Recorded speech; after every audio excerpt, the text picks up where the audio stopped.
দেখো শহীদ বাঁচতে আমরা কিন্তু সাবিনা পার্কে যাইতেছি, তো 500 টাকা করে চাঁদা উঠাইছি, বুঝছো? তো 500 টাকা চাঁদা দাও। এ ভাসতে আমার তো মনে হয় যাওয়া হবে না নি রে। কেন কেন বাঁচতে? প্রতিবার এই লেটা শুকানো কিন্তু ভালো লাগে না। এর আগেও কিন্তু যাস না, যাইতে চাই। এ ভাসতে বুঝিস না কেন, এ মাসে আমার ব্যবসাটা ডাউন। তার মানে তুমি বলতে চাইতেছো এবারও পিকনিকে যাইবা না, তাই তো?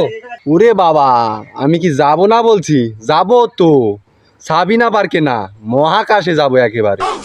ওরে আমার বেটার শালা, তুমি সাবিনা পার্ক যাওয়ার টাকা পাও না, তুমি মহাকাশ ঠাবাইতে যাইবা? এত টাকা পাইবা কই তুমি? তোর 1 টাকাও লাগবে না, মহাকাশে যাইতে মাত্র 10 মিনিট, তুই হ্যানেই দাঁড়া। কই গেল শালা? কি আমারে রাইখা গেল নাকি? কে বাজছে, তাড়াতাড়ি আয়, পয়সা দুটো টান মার, 10 মিনিটে মহাকাশে চলে যাওয়া যাবে নি। শালা মালখোর, তুই পিকনিক টাকায় বাদ।